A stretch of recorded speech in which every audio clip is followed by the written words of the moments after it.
You want to describe it, ladies and gentlemen? This is the Windy City The Breeze podcast. Yes, sir. Yes, sir. Back at it one more again. Back at it again, joined by the Brody Bro, P.Kidd. Kid, how you feeling today, my boy? Feeling great, feeling great. How about you?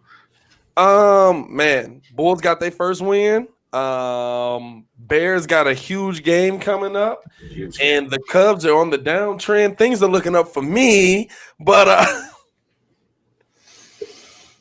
So there may not be a buzzer under this shirt right now, thanks to again. But the way that we're trending, if we do for some odd reason make it to the playoffs as a Cub, as the organization, guess what? It might be a buzzer under those shirts. Matty Matt and the Lie, what's good, my boy? What's good? By the way, before we get to the video, if you are new to the channel, please like the video. Please subscribe to the page because we do talk Chicago sports weekly. We don't want you to miss a thing, so make sure that you hit that bell as well. We want to give a big shout out to the fine people at Martinelli Originals, that are people that give us these lovely Chicago Bears logo heads that make the studio so lovely over here in the ASKR studios. Also, big shout out to Obvious Shirts, ladies and gentlemen. P.Kidd rocking one of the Obvious shirts right here. There is not a buzzer under this shirt. Going at all of those Astro fans, whatever you want it to be, we got it right here. You know what I'm saying? Make sure y'all check out both of them by clicking the link in their links in the description below. Yeah, man, let's get into the show. Let's start this off, man. Huge week for the Chicago Bears. I mean, the stakes are as high as they could possibly be. It's versus your vaunted rival. There's no better way to look at this. Kid, how are you at least excited? I mean, what are your thoughts on what we got coming into this game right now? You know what? I am excited. At this point, I have to take the approach where, listen, no matter how we started, it's not how you start, it's how you finish. And so we know what we started on the heater. We went through a slump. Now we're trying to end on the heater, which I can appreciate. So at this point, I'm just really ecstatic the fact that we're even in contention, because if you asked me 3 weeks ago, nah, I didn't think we'd be in this position. You know, if you asked me 4 weeks ago, I didn't think we'd be in this position. So we actually turned it around. That's really good. And as we get more people into here, I want to see them bear downs, man. Where they at? Where the people? Hey, I got to get them bear downs in the chat. You know, I got to get this thing tagged up real quick, my boy. And tag it up. Let's do it.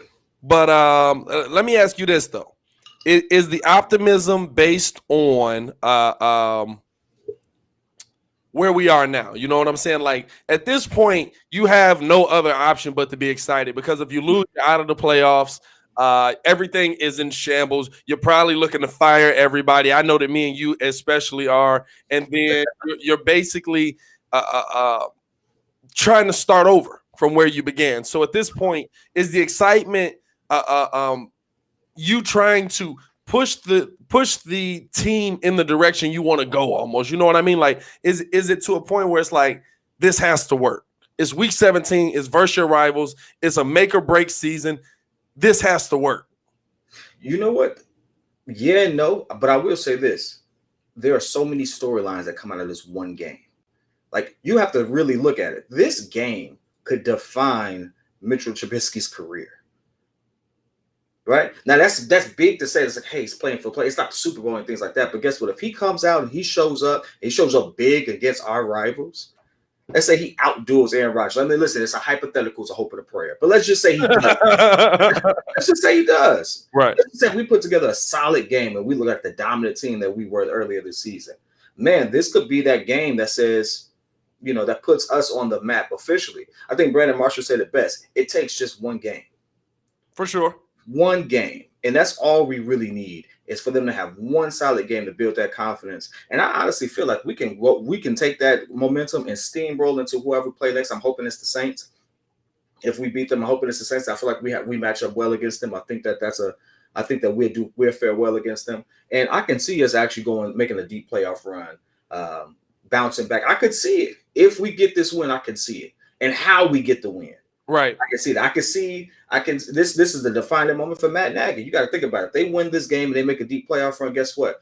The whole thing, the narrative goes from, oh, you effed up most of the season because you wanted to sit there and hold on to the Denny's menu, and now to the you know what? That's what maturity looks like. That's what good coaching looks like. You gave, Right. you delegated, you saw what you were deficient at or inefficient at, and you just delegate those things out. That's good coaching. And so at that point, it changes the whole perspective of who Matt Nagy is. And at this point, if Matt Nagy doing that, being able to make plays for our players, and they actually be able to show their talent, this changes everything for Ryan Pace. Because now, all those picks that we thought were trash, they're actually performing. Well, hey, looks like you all finally got it together on all three levels. So it changes a lot just from a really solid performance. So, man, listen, it's not just, false, what do you want to call it? Misplaced optimism. Misplaced hope or misguided hope. It's a lot riding on that game. It's a lot of things could happen. A lot of narratives could completely change from this one game. And so I'm looking forward to it. I'm looking to see how we respond. And I'm just hoping to be able to talk Chicago Bears for the next couple of weeks. That's all I'm saying. I'm with it, man. I'm with it. And listen, I think that it is something that you look at. And Barkley in the live was good. My boy Robert in the live was happening. Matt. Barkley was good. Was good. It's something that you look at as a turning point for the season. It's something that you look at as a turning point for, okay, is this the team that we actually have moving forward? Is this the team? Or, you know what? Because as they came into the season, George McCaskey said he was trying to figure out which Chicago Bears they were. Were they the 2018 Bears or were they the 2019 Bears? This was the make or break year for that.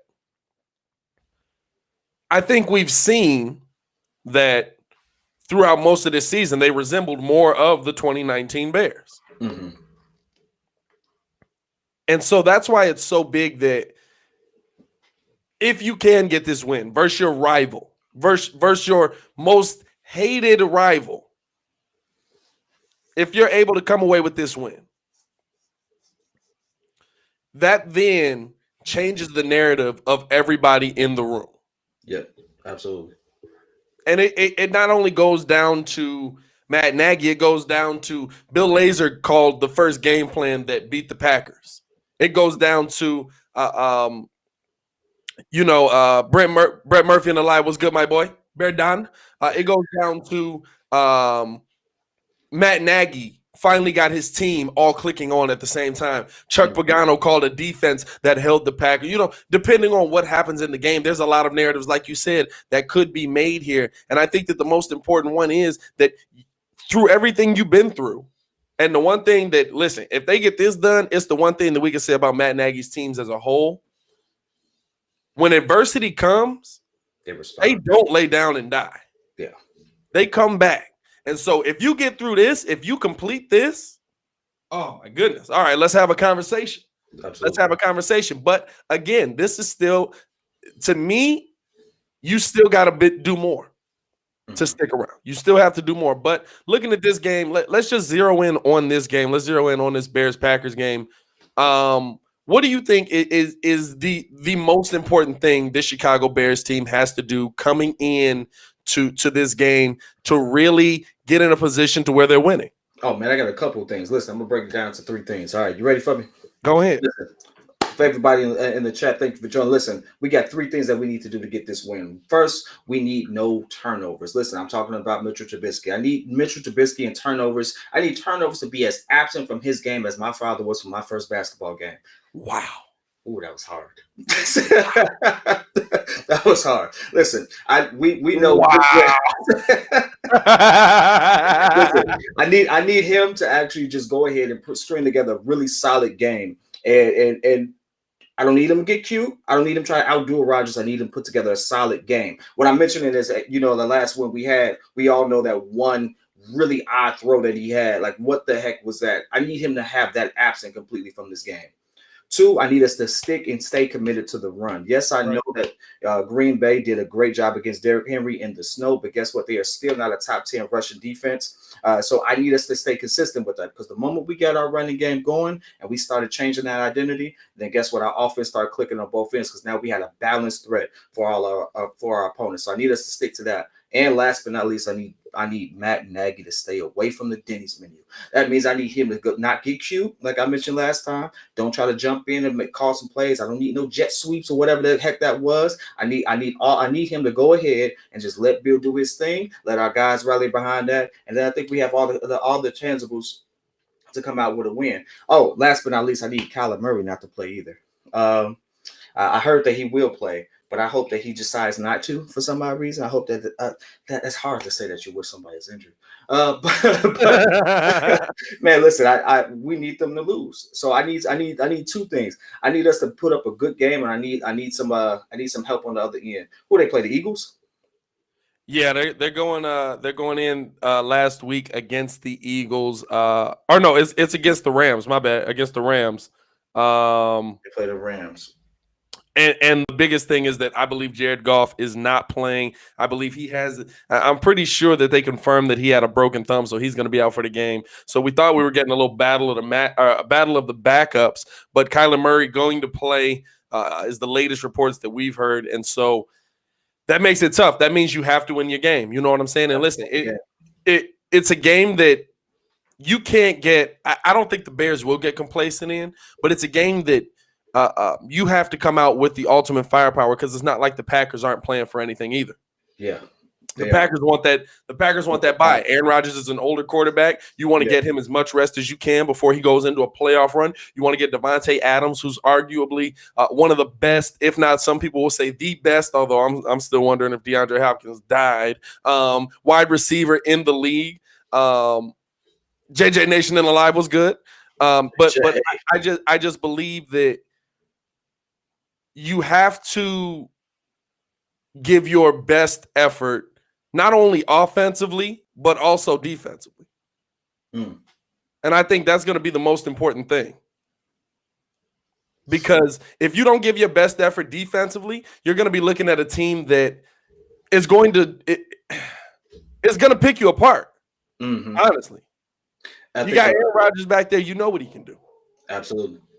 And you got Aaron Rodgers playing for something more than just the bye. You got Aaron Rodgers actually playing to solidify his run for MVP. So that's a big thing as well. So it's hard. It's really hard. But I was hoping rather that they took the Ben Roethlisberger approach. You know, the Steelers, if those who don't know, the Steelers are sitting Ben Roethlisberger that he's resting. I was hoping to hear that from Green Bay, because at this point the game, they've clinched either way. But at this point they opted not to. So I'm really hoping that we have maybe we see him for one half and then they sit him type situation. I'm hoping that they sit him because he's not playing well and not because he's blowing us out like they did last time. But hey, listen, cheers to that one. How about that? I think the most important thing, especially for this Bears defense, like Gizmo was saying, I need to see Chuck Pagano have the best game of the year. And I'm not saying that I know a lot of people feel that, oh, you can't attack Chuck for what he's done. You can't attack this defense for what he's done. I can't attack this defense because this defense since the bye has been middling. Not bad, not terrible, but middling. You know what I'm saying? And so you have to be better. This is your most important game. You have to be better. We should not be in this position right now, but our defense put us in this position in a game where, and listen, this is going to sound crazy coming from me, but in a game where Mitchell Trubisky played his butt off and gave you 30 points, you allowed the Detroit Lions to go up and down the field on you like they was – never mind, I was about to say something outlandish. But you you allowed the Detroit Lions to go up and down the field on you repeatedly, unhindered. You got to be better than that. You got to be better. This game is going to be so important for this Bears defense to prove that they're worth all the money that's on that side of the ball. And listen, I'm not saying they're not. I 110% believe they are. I think that they're dealing with some injuries. The loss of Jalen Johnson this year has been a little bit bigger than we thought because he has played so much better than everybody else at that position. Duke Shelley, he's salvageable, but he's not the end-all, be-all. I swear to God, if Buster Screen gets in the game, I'm going to just cut it off right there because I know exactly where Aaron Rodgers is going all night. All night. But you just have to defensively. Chuck, I need pressure. I need Roquan Smith to have his name tattooed on Aaron Rodgers' forehead. I need pressure all night. If you don't get this blitz going, If you're not attacking, and I understand that you have to attack with an offense, but if your offense is giving you the production we've seen and you're able to get this blitz going, why not attack? Why not attack? You know what? That's one of those things, like you said, when you have the offense going, you have to give credit where credit is due. The offense just recently got going. Yeah. Right? Just recently got going, and we've relied on the defense all season. So, like you said, last couple games since the bye, they haven't been bad, haven't been terrible. They just haven't been great. And you know what? I think they've earned that part because we've rode that coattail way too long, and it's about time that we started. Now we can sit there and blame them for not literally showing up that one game against the Detroit Lions. I get it. But at the end of the day, you can expect good teams to have one bad game. Look at the Steelers, who they lost. I mean, they lost. Who would have thought that they would have taken that, go from undefeated to what? They lost 3 in a row? Yeah. Right? Yeah, struggling a little bit. Yeah, we can expect good teams to have bad games. And so our defense just had a couple of bad games, but they've been solid all season. So I just hope that everything clicks on this game. I don't care if you don't click this game. I want it to click this game. Right? The concerning part about the defense has been that it's been since the bye week. Now, I give them more credit for the Houston game than most, even though that defense or that offense was completely torn apart, even though that offense was terrible. It's an offense that Deshaun Watson was still Deshaun Watson. He had still been putting up 300 yards. He had still been scoring touchdowns. He'd still been having 30-point games. And so I give him credit for shutting down Deshaun Watson completely. Mm-hmm. And even last week, you come out and you have a much better effort defensively, and I think it's moving in the right direction. But I just need to see that pressure. And that's more, to me, it's more on Chuck's scheme. You know what I'm saying? Listen, I don't care. I think the biggest thing about it is it doesn't matter to me if you drop back 16 guys. If you give Aaron Rodgers time to be Aaron Rodgers, he's going to be Aaron Rodgers. You can have 30 guys back there, and he will find a receiver wide open. Bro, you know that's something when the only thing we can say is if you let Aaron Rodgers be Aaron Rodgers, he's going to be Aaron Rodgers. You know what I'm saying? Your name is synonymous with excellence to the point where we just say you are the Aaron Rodgers of this particular sport. That's crazy. Like, dog, no. I wish it was another team, but at the same time, I kind of like my man in the chat said, you wouldn't have it any other way, man. This is really what makes sports exciting, especially for us as Bear fans. I mean, the up and down season, the roller coaster of emotions, for it to all come to this one moment. Listen, we just hope that we come out on top. But I mean, you got to admit, if you take the emotion out of it, as far as like how much we hated certain parts of the season, it's been a heck of a ride. It's been a good year for sports. So it's definitely been a roller coaster. I'll tell you that much. Yeah, absolutely. It's absolutely been a roller coaster. Hey, give me a snippet on your takes for afterwards. Let's say we get a win, hypothetically. Let's say we get a win and we got to play the Saints. Give me your takes on that one. I got to jump ahead a little bit. I'm being optimistic. I'm speaking into existence. Hey, I love that. I love the speaking it into existence. But I can't look ahead. I'll give you takes on this game, but to me, you can't look ahead yet because everything can change. And really, it's literally everything could change. Like, in all honesty, if you beat the Packers here, and Seattle wins, I believe we play Seattle. No. If you beat If you beat the Packers here and Seattle loses, I believe we play the Packers again. If the Packers win, we play the Saints. You know what I'm saying? So the situations could be drastically different. Are we good enough to beat them 2 in a row?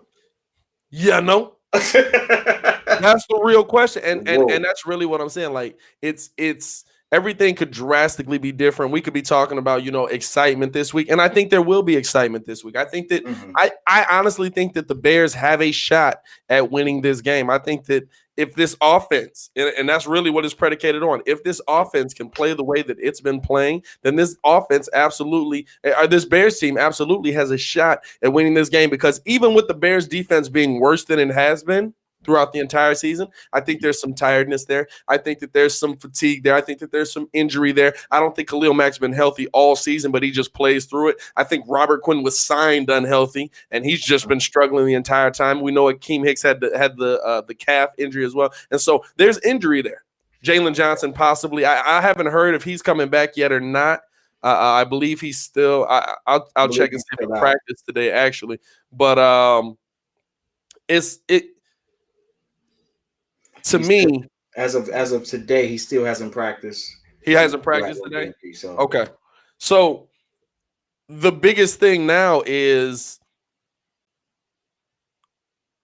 can this team come together for one game, for one moment, and then turn that into something? Because if you start looking ahead, it's already over. But can this Bears team this season come together for one game, one moment, one band, one sound? That's not where I was going, but you know what I'm saying. Like, can you come together for one? And listen, I'm gonna be real with you. Khalil Mack, playoffs on the line, coming off of that edge in a season where he's been decent, but not really the guy that we've been accustomed to wrecking havoc. But you give him one game where he has the opportunity to attack Aaron Rodgers, to come at him with all his strength to try and take him out. Oh, that's a scary game. I'm expecting him to show out. That's a scary game. Him show up and show out, most definitely. Yeah. Oh, I have nothing but pure confidence in that man to do what he needs to do. If anything else, if he doesn't get those, we're gonna see a whole bunch of big Packers jerseys around that one guy. That's what I promise you. That's what they gonna triple team. They got to. At least. And listen, if you're ever gonna have a game, Robert Quinn, if you ever want Chicago to like you, if you ever want to have just one game right there, I need you to show up on this game. This is the game. You know what I'm saying? You do it. I don't care about nothing else. Everything has to come together for one game. Yeah. And I give you credit. I'll never not give a team credit for beating the teams they're supposed to beat. Those first 5 games, the Bears beat bad teams barely, but they beat the teams they were supposed to beat. You went through a stretch versus the tougher teams and you didn't beat them. Hey, you know what? I say this though. I say this because I get it. You can't blame teams for taking care of business and playing the hand that they were dealt. Hey, right. They played those teams, right? But hey, football is a one sport where even in the playoff situations, it's just one game. And any team can have one game. For sure. And so I look at that as like, listen, you took care of business. We're in this position now. I totally try to black out the rest of the season because you know my take on that one. If I have to do my take based off everything else, I need to see Nagy pack his back today. But it's the boxing match. Everybody get a box and just throw the next dude up in the box. I can't focus on that part. We can't focus on it as a city. We can't focus on that part. Right. Guess what? We have a chance. We got to take it. We can't say, oh, we wouldn't even make the playoffs if this was last year, which was a great take, by the way. So it's no diss to you. But it's the situation that we're in right now. Right. Guess what? We're in the 7th seed. 7th seed is allowing us to get into the potential to get into the playoffs. Guess what? We'll take that. Right. We'll take it. Look, what you gonna say? No? At this point, no. At this point, it's nothing but pure excitement. Hey, we just gotta go in there, do what we do, and hope not to see him on a back-to-back. That's what I didn't realize that was a situation. I don't want to see Green Bay back-to-back. Now, I'll say this. Potentially. A major thing for me that the Bears have to do in this game. You have to make things as easy as possible, like you've done all season for Mitchell Trubisky. Do not ask him to be something he is not. Do not ask him to outduel Aaron Rodgers. If the Bears do that, we're going to lose. If the Bears do that, we're going to lose. If you come into this game and you ask Mitchell Trubisky to outduel Aaron Rodgers, the Bears will lose. I guarantee you that. Hey, listen, I don't know any real Chicago fan that would expect him to do so. No. I'm not talking about the fans. Sport fan that expect him to do so. I'm not talking about the fans. I'm talking about Bill Lazor and Matt Nagy. Oh my boy, you're talking about the one person who listen, the people who make the decisions. By the way, if you're in the live, like the video, subscribe to the page, Talk Chicago Sports Weekly. The people who make the decisions. You know what I'm saying? Like, I don't want to see Mitch Trubisky dropping back 40 times. Yeah. Make this as easy as possible for him. We've said it all year. The best thing the Bears can do is get David Montgomery going and allow Mitch to get the ball to his playmakers by any means necessary. I don't care if it's 3, 4 yards, 5 yards. Allow him to be on the move and just dink that ball to his playmakers and let them make plays. Let your playmakers make plays. And if you do that, listen, I give you a good shot to win this game. It's a top 15 defense that you're going up against, but it's a defense that is vulnerable. It is. You can attack these boys. You can attack these boys if you do it the right way. If you have Mitch drop back 47 times, allowing the roll, move the pocket, set that scheme up. Listen, I really think that ultimately we got to get David Montgomery rolling early. Yeah. We got to get him rolling early. That's going to take the pressure off Biscuits. I love saying Biscuits. Your Biscuits. That's going to take the pressure off of him. That's going to get him, into the game, going to ease him into it, and then you just allow him to do what he do. Pick his spots. I honestly think it's like once he saw he had a couple successful downs. He was moving the chains. He got a little more comfortable. He mellowed out. Started hitting A-Rob a little more. Like that's the stuff we want to do. And so I just need to get our run game going early, give the man some confidence, give him some room, move the pocket a little bit. Just do what we do for him. Don't get cute. I'm telling you right now, the moment I see Nagy with a plate with the Denny's menu, the moment he goes like this, but hold up though, I'm cutting. Hey, listen, this is the thing Bears fans got to stop doing. Whenever there's a good play on the field, we got to stop praising Bill Lazor. And whenever there's a bad play on the field, we got to stop trashing Matt Nagy. What did you say? I've seen that so many times. No, you got to stop that. Bro, every time, anytime, like they ran that horrible screen, but horrible, not screen. They gave the ball to Cole Kmet on the reverse. Mm-hmm. And everybody was just like, Nagy, I know that was you. I was like, it wasn't. He don't even got definitely a Nagy play. That was definitely a Nagy play. Okay, what you say? It had. I'm gonna call him Nagy from now on. Nagy-like. It was Nagy-esque. Very Nagy. I think he called up. Was like, I think this play will work, Bill. I think you should do it. Hey, listen, give it to me one time, just one time. Oh, it didn't work. Okay, you can have it. So no, I don't need him to do. I'm telling you right now. He does this. I got a bunch of paper to throw today. He does that. I'm done. I am done. I'm going on live and I am roasting him all game. Stay off of it, dog. Stay off of it. It's not what you do right now. That's not who you need to be today. So let me ask you this. If the Bears come out, they compete heavily. Comes down to the wire. Mitch is having a Mitch game, probably 250 to 270. Couple touchdowns on the board. No interceptions at this point, you know what I'm saying? But they don't win the game. They end up losing. But it's a well-coached game. It's a well-played game. It is a competitive game. Your take on what happens next? Oh, Nagy still goes. I think everyone stays. Nagy still goes. Everyone else stays. So you're saying keep the personnel, remove the coaching staff. Remove the head coach. Yeah. I wish I had more to say to you, but that's been my take all season. Right. He's just the one anomaly for several different mistakes that we've had. Can't say it enough. To me, it's not. Yeah, it's okay.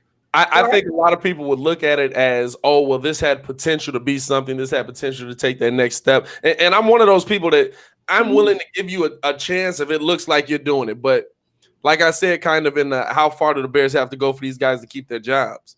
I applaud you for beating the teams you've beaten. Their records are trash. Their teams are trash. Other than the Vikings, and the Vikings kind of are trash too, but the Vikings were just the top of the trash heap. You're just a little bit above the trash heap. Like the heap is here. You're here right now, but you can be right back down here real quick. So there's you've played trash all the way through, and you've beaten that. To me, if you cannot show that you can beat the above 500 teams, the playoff teams, it's time to go. It's time to go. Because that shows me that throughout the season, you were able to beat up on the garbage in the league, but you were just the best of a bad situation. Continuously. I mean, the Packers, I was about to say this. The Packers' schedule wasn't that much better. No, but the Packers, this is the difference. The Packers dominated their schedule. No, they didn't, because against the great teams, they only beat one. That's the Saints. They beat it by 7. We expect them to beat the Lions like we expected to beat the Lions. We expect them to beat the Vikings like we expected to beat the Vikings. They got blown out by the Bucks. So TB12 stays telling Aaron Rodgers to stay down. They edged out against the Texans. No, I remember that game. No, they beat them. But they had the Colts. They lost against the Colts, which was a pretty good team. And, yeah, they didn't have a great schedule. They only beat 2 teams that we would have struggled against. And I believe we play. Yeah, do you pull up the schedule? That's what I'm looking at now. Yeah. So, I mean, realistically, listen, don't get me wrong. Coming into the season, they had made some really questionable moves. They didn't get Aaron Rodgers more help. All of a sudden, Devontae Adams comes out. He's looking like gold right now. Yeah. But at the beginning of the season, listen, the narrative was totally different. The narrative was totally different around the league about what the Packers were doing and how they were setting it up because they had just drafted another QB. So, right. I mean, right now, let's be honest. They went 12-3, but looking at the trajectory, we just fumbled the bag.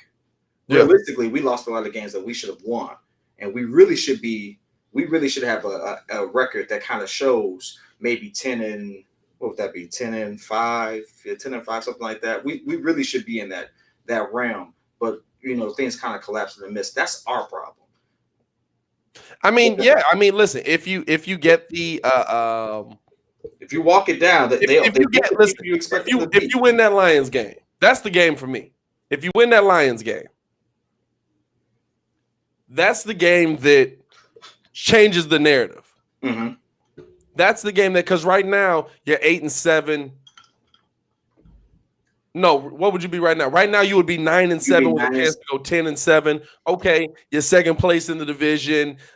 You competed. You came out of the bye with a win. You came out of the bye taking it to the teams you had to take it to. You're now on a 5-game streak instead of a 4-game streak. Okay. Adjustments were made, which is something that we haven't seen out of Matt Nagy in a long time, and you did something with those adjustments. That's the difference to me. But the fact that you came out and listen, a Lions team that is subpar, but is better, is right up there with the top of the trash, just because of the talent that they had on the field. Oh, I'm sorry, they're not. Looking at our schedule, and going back to it. I mean, we beat the Lions coming into it. We beat the Giants. We expect to do that. We beat the Falcons. It's great. Colts, same team that beat the Packers. So that's a decent team. We beat the Buccaneers, which they blew out Green Bay. So we take solace in that. We beat the Panthers. Rams, we had some trouble with, which was interesting. Saints, we lost by 3. Yeah. And I know that 3 lost by 3 in OT, right? The Saints beat Green Bay, right? And I know that, like I said, I know it doesn't correlate. It's not a one-to-one correlation between the two. But I'm just looking at the schedules. Like, listen, if we look at the games in which we just totally fumbled and collapsed, imploded in ourselves, we really did have a good team that could have an equal record to Green Bay. We really did. It's 3 games on the schedule. Like, dog, we should have won that game. We should have beat the Vikings 9-1 when they beat us by 6. We should have won that game. We should have beat the Lions. There's a lot of should-haves when you look at the record. You know what I'm saying? Like, we should have done this. We should, but at the end of the day, you didn't. At the end of the day, your players didn't get the job done. At the end of the day, your coaching staff didn't get the job done, and it's going to reflect at how they finish this season out. The biggest thing for me is, have you really turned the corner? Have you really turned the corner? Have you really changed? Because listen, I've said this all week. I've said this on multiple videos. You get a chip in the chair, you can do a lot with it. If you got one chip in the game, but you got the cards to win the hand, you can do a lot with it. Yep. You can do it. Listen, I think back to 2010. We were in this situation in the reverse. We could have kept the Packers out of the and I'm going a little meatheadish on this one right here, so bear with me. But we could have kept the Packers out of the NFC title game. We did, or out of the NFC playoffs. We didn't. Mm-hmm. We didn't. We let them in. We had to buy. We was like, oh, just sit your guys, man. Just get the job. Just chill, man. Just chill. Okay, yeah. Go into the next game. We beat the Seahawks, a bad Seahawks team. Okay. Oh, we got the Packers again. Guess who beats us to go to the Super Bowl? Yep. The Green Bay Packers. So don't tell me you can't do it. I look at the New York Giants. Don't tell me you can't do it. If you get a chip in the chair, you can go as far as your team can take you. Mm-hmm. And I'm not saying that this Bears team is going to the Super Bowl, but to say that it's impossible, I can't do that either. Because I've seen teams catch a 4-game, 5-game heater going into the playoffs, and all of a sudden it's like, oh, snap, we can't stop these guys. Oh, snap, they're playing great football on both ends. And guess what? Those teams usually the next season, mediocre. But they got hot. They caught lightning in a bottle. Mm-hmm. And lightning in a bottle this season could save everybody in that building. Absolutely. I like what Rock Davis just said. And by the way, my man Devontae Gibbs, appreciate you, my boy. Appreciate you. Thanks for joining in. Listen, I like what Rock said, though, because the reason why I like that is because it takes me back to the game that the Bucks had against Aaron Rodgers. Yeah. They laid that man out. Yeah. They laid that man out. We need to have that type of game. We really do. We put some pressure on him. Oh, he don't look as good as he don't look like Superman anymore. So it's hard to sit there and perform miracles when you're sitting on your back. So hey, listen. And that's the biggest thing. The 2 keys to keeping Aaron Rodgers from being great: keep him off the field by running the ball and taking as much time up as you can. Yes, sir. And put him on his butt. Put him down. And listen, I know he's been in Wisconsin a long time. I don't care how long you've been in Chicago. I don't care how long you've been in Wisconsin. It's cold out there. It's snow on the ground. Baby, it's cold outside. Like I got the month of May. You know what I'm saying? Like, if you get hit in the cold, it hurt. You might be more accustomed to it. You might be used to it because you're playing it. It hurt. It hurt. Especially if it's Khalil Mack, Akeem Hicks, it hurt. Hey, but you got 2 teams that are accustomed to this type of weather. Right. This is what makes this game so special to me, is because you got 2 teams that are from the area. They're used to the same type of conditions. Guess what? Yeah. Go out there and battle it out. Yeah. And we got a team that's turning the corner. You got an Aaron Rodgers that's trying to prove something. Was playing like a man that has something to prove because he's been doing it this year. And so, you know what? I'm just looking forward to it. So, hey, listen, what's your prediction for before we move on to the next topic? James McClendon in the live. What's good? Bear down, my boy. Bear down. Bear down. What is my prediction for this game? This is such a tough one. You know what? I'm meatheading it. And I try not to do this. Bears dub. Mark it in the books. I don't know if I said it, but mark it in the books. Mark it in the books. I'm gonna say Bears dub. I'm going to say 26-21. Your defense comes out, gets the job done.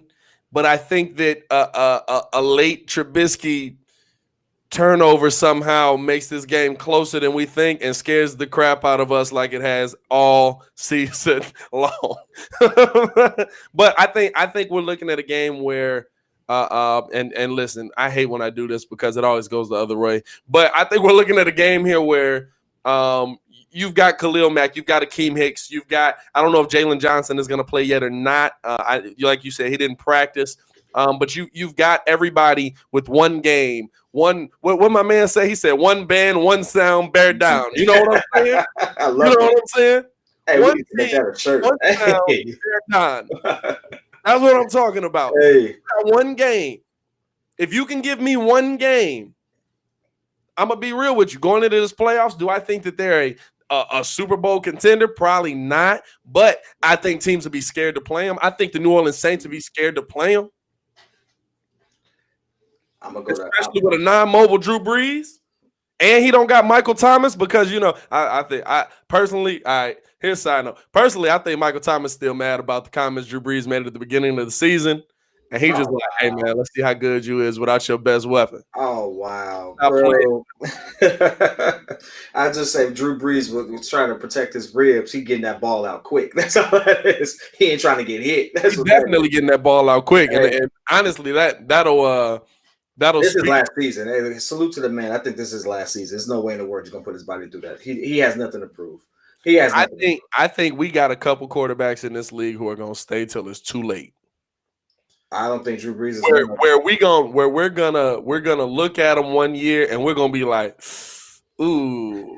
I think Phillip Rivers might try because they having a pretty decent season, and they probably didn't expect to have this good of a season. So it's like I think Phillip Rivers is one of them dudes that he's gonna come out one day and just be like, "Huh? Oh no, it ain't that no more." I think Brady might do it.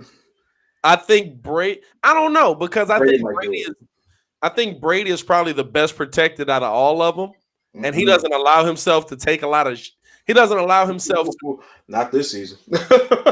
well, listen, he's been hit more this season for sure. But cracked a couple of times this season.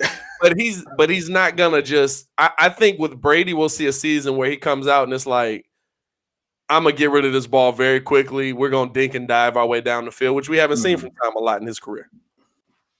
I'm gonna jump back real quick. I'm gonna give you a prediction. I got 31-27. Bears win. I'm getting real specific. All right, listen, 31-27 with us relying on our defense for a late game stop against Aaron Rodgers. Ooh. I'm getting real specific. I'm getting real. Like I've mapped this out in my mind just based off trends that I've looked at. I think that we're gonna go down to the wire with us having to like really stop Aaron Rodgers. Yeah, I think that's just how it's going to end up. And I think it's going to be a pretty decent scoring game. 31-27 is my prediction. Bro, listen, if that happens though, that's a good game. That's a good game. Like, bro, we're gonna be sitting on. If that happens, we are gonna be sitting on this live, just drenched in sweat, just like a child. Like, look, y'all, we ain't had time to shower before this. I don't know. I was scared. Everybody in the chat, let me know if I'm lying. But it'll be like we'll get the ball back with like 7 minutes left in the fourth quarter, and we'll score like right before the 2-minute warning, and then all of a sudden we'll be like, "Damn, we gave him way too much time." We're sitting there like, "Oh my God, we gave Aaron Rodgers 2 minutes." Whoa. That's the most scary thing in the world, bro. Aaron Rodgers with time is the scariest thing in this league. Aaron Rodgers with more than a minute with a timeout is like a dog. What the heck did we do? It's only 3 people in the league. I'd be like, what did we just do? That's Aaron Rodgers, Drew Brees, and Tom Brady. So let me ask you this: which would you rather? Your life is on the line. Your life is on the line. and if they're successful, you die. Would you rather have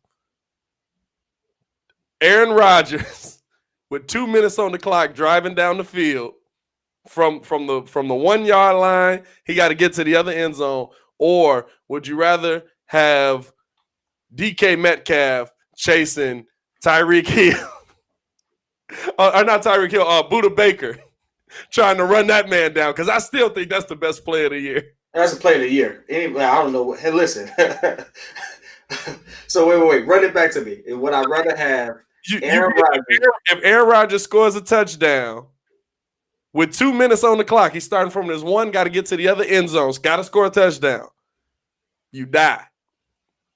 Or you get Buda Baker trying to run back a pick, but DK Metcalf is chasing him. Oh, well, I knew he wasn't getting that. He wasn't getting that run back. So I think I'd take Aaron Rodgers. I take my chances on that because DK looked like he was a man. He looked like he was on something there. He was talking a whole different way, bro. I was like, yo, who is this guy? That man running on the wind like a man of faith, my boy. Hey, listen, I'm loving the confidence that Rock is giving us. He said 24-13. Chuck going to have to turn the defense loose. Hey, listen, Rock, baby, I hope that's true. I hope it's true, baby. I hope he does. Listen, me and you are here. Trust me. This is my Petty Casanova voice. Me and you are here. I want him to turn the defense loose and we win by that large of a margin. And guess what? I hope we leave a really good impact because I have a feeling it's just be our fortune. Yeah. Have to play them back to back. I feel like that's going to have to happen.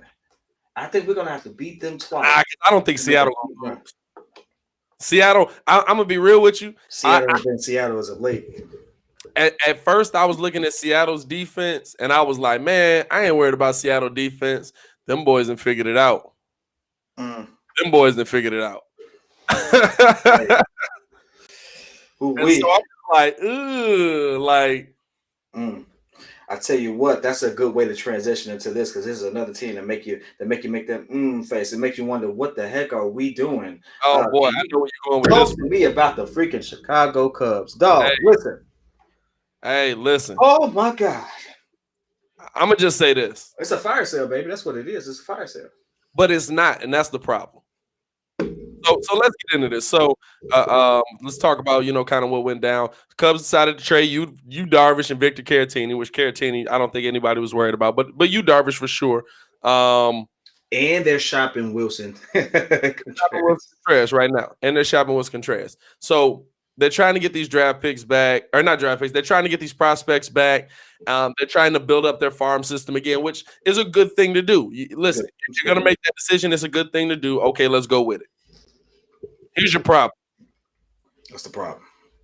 Are you gonna fire sale, or are you just gonna trade away the people that you feel like are expendable because you can't make as much money on them anymore? And this is what I'll say by that.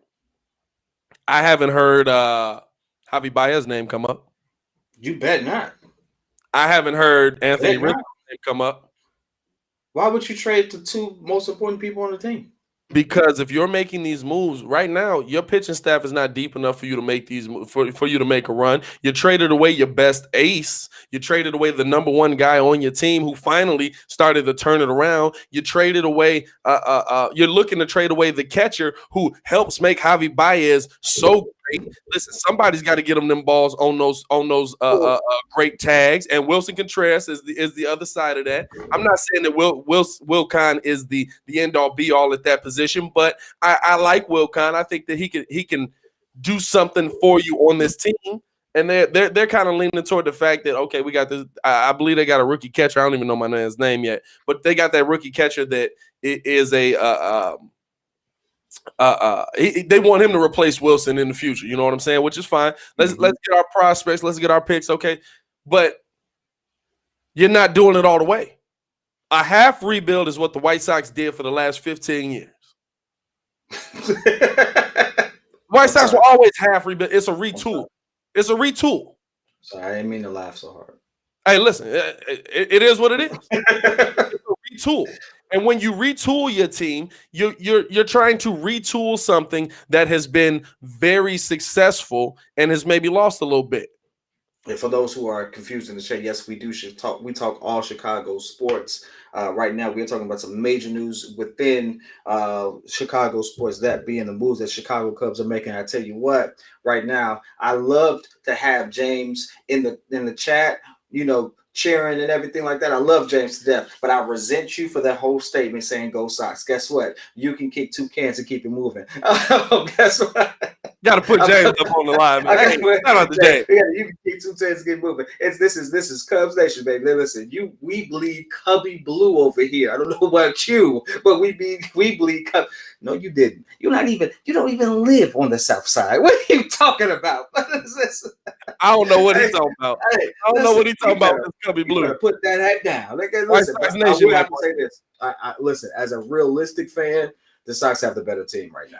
They definitely have the better team. And I love the moves that they made. Just to totally be like keeping a buck.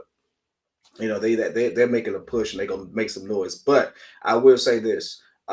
We don't know just how extensive this retool or rebuild is going to be. That's the scary part. We have so much time.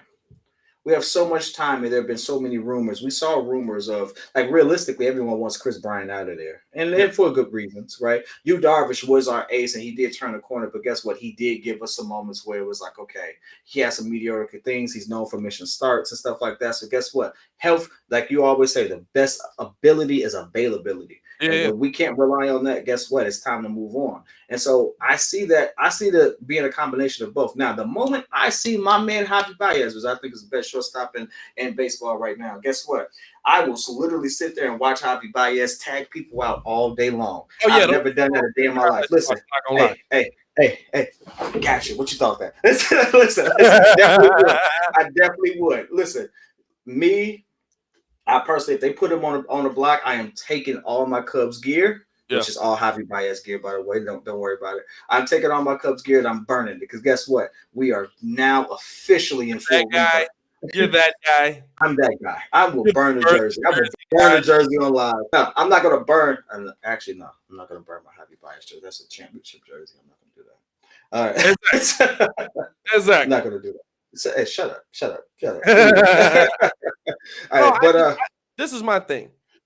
Think about any sports league, you know, that you look at. You know what I'm saying? Think about whenever you look at the Bears, look at the White Sox, look at the Bulls. When you think about them retooling, a retool is something you do when you've been to a championship recently and you feel like, okay, we've gone a year and we didn't get back to the levels that we thought we were going to be at. Let's add some pieces to what we already have so that we can get back to the mountaintop. You don't do that if you get rid of Yu Darvish. Yu Darvish finished second in Cy Young last year for the National League and Cy Young voting last year. You're not making that decision if you're getting rid of Yu Darvish. If you're getting rid of Yu Darvish, you're making the decision that we are rebuilding. We're not retooling. We are rebuilding. And listen. You have to, or you stay in middle ground and you do nothing. You know what I'm saying? Like to be kind of halfway on it. Like the Sox didn't make a change until they went all in. Hey, we gotta be trash. We gotta be trash. Like we gotta get rid of everybody. Get rid of Chris Sale. Get rid of everybody in the building. We have to be terrible and we have to put our own guys in here. That's with the Bulls. We have to be trash. Let Jim Boylan be the head coach so that we can keep being trash. I don't know. The funny thing is that all the teams you just mentioned, and all the players you just mentioned, you know, let's take, for example, this is a great example. If talking Bulls, because that's we are going to segue into some Bulls. If Zach LaVine couldn't stay healthy, but when he was there, he did perform, but it was kind of like hit or miss with his health. Yeah. You wouldn't be on the fence about making that move. You would say, "Hey, listen, let's get him while he's still producing. Let's get him out of here while we can still get something for him." Right. And that's pretty much essentially what they just did with Yu Darvish. Like they got him out of here while his value was high. And like you've mentioned before, maybe a little bit early, but I would rather them be a little early than late. You know, the prospects they got a nice haul back as far as potential prospects and stuff like that. They got a nice haul back for those two players. Well, what'd you get? You got 2 in the top 40, and the other 2, I believe, are top 50 prospects. None of them top 5. You got 2 in the top 30, I believe. 2 in the top 30. And I think 2 of them are top 50. I don't have it in front of me right now. Yeah, I didn't pull it on top of Zach Davies and stuff like that. Zach Davies. Yeah, well, it's one of those. But at the same time, it was like he does have an arm, yes. Like so, realistically, you know, it's really a retool for real at that point. Not a total rebuild because they got a nice haul that's going to actually. What I believe what years are those? 2023. On what? I read a report on it. Oh, when they're expected to be up? They're expected to be up. Probably something like that. Yeah. And so really, realistically, it's like they plan for the future because of it. And I can see them doing that with someone whose health has been up and down. So you got rid of him while his trade value was high. You know a lot of analytics coming to that. Right. So, just like Rosen Survivor said, Oh no! So here it is. So San Diego didn't surrender any of its top 5 prospects in the trade, according to MLB Pipeline. Although all 4 are among the team's top 30. All 4 are in the top 30. Persado is the highest ranked of the 4, coming in at number 11 on the club's list before the trade. And that's just on the team's list. That's just on the team's list. So I don't know where they are kind of in the entire league, where they sit in that pipeline there. But I mean, listen, you got some top 30 prospects back. You got some interesting pieces back. But that to me, that means go all in. That means to retool it. That means to get as many prospects as you can. You know what I'm saying? If you're gonna do it, get as many prospects as you can. Don't shorten it up. Don't stop short of it. That's my thing with it. If you're going to make the rebuild, if you're going to get rid of guys before it's too late, so get rid of guys. Anthony Rizzo's how old? You don't get rid of Rizzo before you get rid of Bryant. This is the thing though. Anthony Rizzo's definitely older than Bryant, but this is the thing to me. The guys you're keeping around are your best merchandise guys. Anthony Rizzo, he's a merchandise guy. Absolutely. Chris Bryant's still a merchandise guy, but I think he's kind of separated himself in a way from the fan base. Anthony Rizzo, 31 right now. Get him out of here while that value's high. Mm-hmm. You know what I'm saying? He's still got some good years left in him. And if you keep him too long, you're gonna eventually think about the love. Think about Schwarber. You made the video on Schwarber. Think about Schwarber. Oh, we kept him way too long. I listen, and that's why I'm not mad. I'm not completely mad at the Darvish. I was really upset, especially if you all haven't noticed. Go watch that video. P.Kidd. We're gonna have all the information in the description below. But check this out. If you watch that video, I was more upset at the rumors of all the other players we had on the trading block or up for grabs, as opposed to just not tendering a contract for him. That's really what my thing was. Like, I got the idea of that, but at the time of me making that video, the Yu Darvish thing was just like a rumor. It wasn't official. And once it became official, then it was like, okay, what the heck are we doing? Because now it's like, all right, we got rid of a big bat who seemed to be kind of turning the corner. We definitely got rid of our ace who was turning the corner. And out of all the people who I thought would go first, with Schwarber, I really thought Chris Bryant would have been dealt. I really did. I really thought Chris Bryant would have been out there. We've been saying it since last season, even a season before. It was like, okay, maybe we need to make some moves with this guy. And so Rizzo was never an option. Contreras was never an option. So to see those type of moves, it's kind of confusing, but I get it. I totally get it.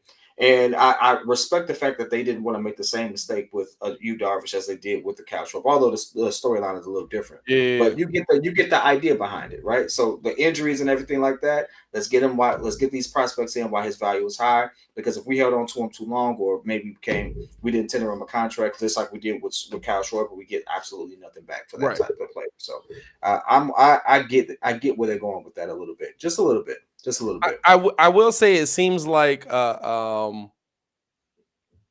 newer the new regime that's kind of coming in there, and it really isn't a new regime. They really just kind of shifted everybody up a step, but you can tell that there were guys that it seemed like Theo was attached to that were the first to go. And that were the first to get their names called on the trade block. You know what I'm saying? Yu Darvish was a big, probably Theo's most expensive deal that he had that he got done. Kyle Schwarber was just a guy that Theo loved and thought was going to be, the bee's knees on this team. You know what I'm saying? Probably went a little too white on that one right there.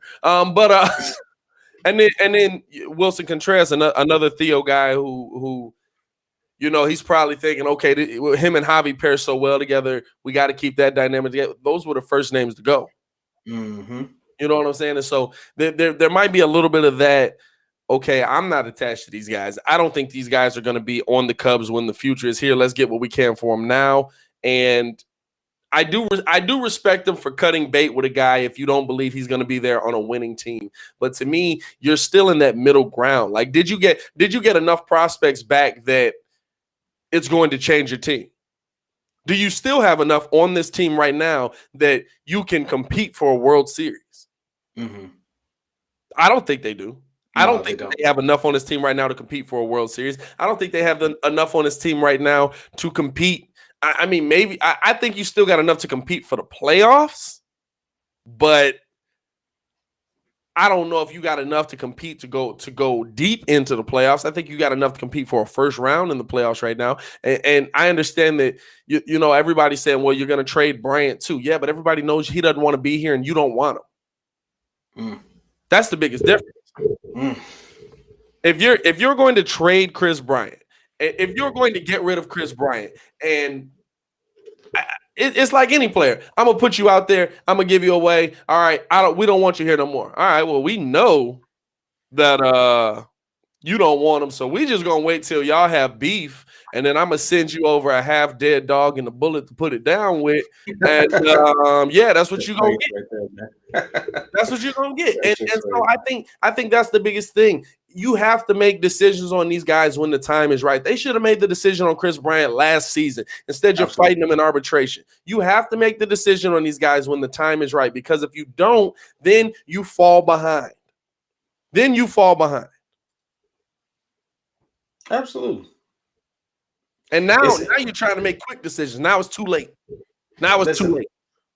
Listen, it's one of those interesting things where it's like, let's just wait and see. I'm taking your approach to it. Let's just wait and see what the method to the madness is. Right. Because at this point, we don't know if we retool or rebuild him. And it makes it really hard because I decided to take on the challenge of actually going ahead and calling it. But we'll see. We'll see. Hopefully, we don't have to actually do any cheating to actually get into the playoffs this time. But okay, that's that, man. Listen, let's go ahead and move it on. Let's talk Bulls, man. Listen, I know we just did the live yesterday. We got. I think so. This is my question to you. What's that? And I really want it, and my light keep tweaking on me. It's really irritating my soul. This is my question to you, though. And I love Charles Barkley. Charles Barkley basically came out. He said that the Bulls are the worst team in the NBA, which is interesting because they beat the Wizards. So I don't know what that makes them. But he says that the Bulls are the worst team in the NBA. Calls Wendell Carter, Wendell Hudson. Just kind of attack the team a little bit. And listen, the Bulls aren't playing lights out basketball, but they're a rebuilding team. They're trying to figure out where they're at. They're trying to figure out what's going on moving forward with this team, what pieces are going to be here, what pieces won't. But here's my question. Is Chuck simply attacking teams and players to kind of keep with that idea that he doesn't care, to kind of keep with that idea that I'm willing to say whatever comes to my mind and I don't really care what y'all think about me, blah, blah, blah, because it makes no sense to me. I just feel like he's been attacking the players more often. He's been attacking kind of the individuals themselves more often than in recent years. Like before, Chuck would say stuff, but he was connected with it. You know what I'm saying? Like they were players in the league that he had played with. Now he's almost completely separate from the NBA as far as the players are concerned, and he's probably almost completely separate as far as coaches are concerned as well. Like at this point, he's probably cooler with guys who are being looked at as GMs and owners than he is with the coaches and players right now. So it's just weird to me. You know what I'm like? I see Chuck. I love Chuck. Chuck is really one of my favorite analysts in sports. But that's weird. Really? He is like wait, why? Just because why? I gotta hear this. Wait, what? It was because of his realness. It was because he wasn't afraid. I mean, you think about it. Michael Jordan stopped being friends with my man because he was honest about his team. And listen, Chuck was right. Chuck was right. Chuck was right. Yeah. And so you look at this team, or you look at, but I feel like that was always why he was one of my favorite guys. But I feel like lately it seems like, oh, I don't like how Kevin Durant said that, and so I'm gonna make this comment about Kevin Durant. That's terrible. Oh, why we even talk about the Bulls? The Bulls is terrible. That's Wendell Hudson over there. That's terrible. You know what I'm saying? Like, it just seems like he's attacking unnecessarily in situations now. You think it's unnecessarily? I think the relationship with media has taken, media and media personalities with the players has gotten so toxic at this point. Yeah. We're looking at an unprecedented level of access to these players and things of that nature. Times have totally changed, but I don't feel as if Chuck was wrong to say what he said. Let's be honest, right? The Bulls were a really bad team when Billy Donovan decided to sign with them. Yeah. We're a really bad team. We were at the bottom of the league. Right. And so for him to make those comments and coming into this, he's not wrong. Not only were we at the bottom of we're still at the bottom of our. I mean, it's only been 4 games, but we're 1-3. Right. Even the Knicks are 2-2. I don't even know who they got. They got a bunch of forwards and centers starting at that point, right?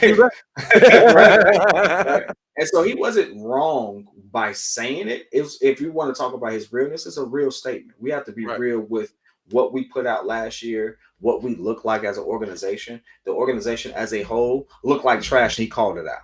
Right. Billy Donovan didn't come from a trash organization. In fact, he actually had a pretty good organization that actually made a good run against the team that had 2 of the All-Stars on there that he at one time coached. So at this point, we had a high caliber coach come to a not even a meddling team, to a very, very poor looking team.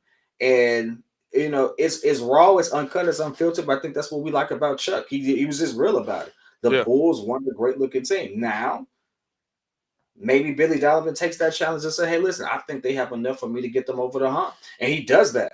That's more of a credit to him and his acumen as a coach. But I really don't have anything against what Chuck said about that in itself, because there are times I look at this roster and was like, listen, we ain't really got it. We ain't really got it. But with good coaching, can we compete? Yeah, I think we can compete. And so that's what I'm looking at. We know that this season, this roster is not going to be who we have moving forward. We know that with the change of the guard on several different positions within the organization, the Bulls we see today will not be the same Bulls we see this time next year. I guarantee it. So he wasn't wrong, but I do get that the one thing I say, and I hope that, you know, you and I, as we venture into this space, we keep in mind that because of all this access, the relationship with media and the players can get so toxic. Yeah. And it could be so, you know, if it was just Chuck saying it, that's one thing. But when you have all the comments you see online, you have Twitter and all that stuff, people really just trash and really can chime in and have all this access to those players. It can get overwhelming. That stuff is not meant for the average person. It's not meant for people in general. I don't care how much money you're making, right? That's just an abnormal a level of access to have. So I can see how, you know, we will kind of be more conscious of what we say and how that can affect the players and stuff like that. Hopefully, you know, we never find ourselves in a situation where we're making those time it takes that we're trashing players the same way that it is. Because, yeah, I don't like the way the media kind of does it. But if anyone can actually say it, Barkley can, because Barkley was a player. He dealt with that type of scrutiny. He just didn't live with this level of scrutiny. At all. You know? Oh man, could you imagine social media when Barkley was in the game? I think he would have retired. Oh my God. Mike didn't handle the fame he had when he was at the top of his game. Imagine him having that level of fame with social media. And Mike, all Mike had to do to not see it was don't buy the newspaper. Living in Chicago, I've had a chance to go to his restaurant a couple of times, and Mike will show up and he'll literally tell everyone in the section you can't record. They come out on the you can't record. You can't have your phone out. If you want to have your phone out, they ask you to leave. They're even at one table they even paid for their check for them to leave. It was interesting. He's just I've done my time. I don't want to be in a spotlight like that, stuff like that. So I know under these type of lights, be a totally different person. But he comes from a different era, and so does Charles. So it's interesting. It's interesting. True says Charles still mad because of them 93 finals. He might not be wrong on that. He thought he had a chance, and then Mike got that behind. I can't say that, though, because Chuck did used to say, he'd be like, my favorite player is Joakim Noah. I'd be like, well, almost dropped my whole camera there. Oh, man, you are having a tough time. I think on that note, it's time for us to get up out of here, man. Hey, man, we really appreciate y'all for joining us for the podcast this week. If you weren't able to stay for the full podcast or you missed some of the Bears talk at the beginning, we will be posting it on all social medias. We will be posting it on all DSPs. And, of course, when this posts, you can go back and rewatch it. Make sure you guys tune in to P.Kidd's channel. Just type in P.Kidd on YouTube. He should pop up. Make sure you guys subscribe to what he's doing over there. I have the link to his channel in the description as well. And yeah, man, won't be calling the Bulls tomorrow. Won't be calling that game live. But we will be calling Friday's game live. I believe Friday is versus the Washington is Thursday. Let me look it up real quick before I say the wrong team. I want to say the Thunder. I believe it's Billy Donovan going back home. But who? Oh, no. Oh, man. Before we get out of here, though, it is a Bears Sunday. Let's get those Bear Dons in the chat. Bear Dons before we get up out of here. We appreciate y'all. Bear Don. Let's hope for a Bears win this Sunday, man. Let's hope for a Bears victory. Whoa. I don't like the words you're using. What? Let's hope. Let's get ready for this Bears victory on Sunday. You gotta talk with some confidence. No, we ain't doing that. Hey, listen. I can have as much confidence as I want to have. That don't mean Trubisky's gonna have it. I hope he does. No, but I really appreciate y'all for joining me. Let's get up out of here. It's your boy Pat the Designer. Back at it again to continue watching our content. Click the links in the description below. Make sure you like the video, subscribe to the page. Y'all stay safe out there, Chicago.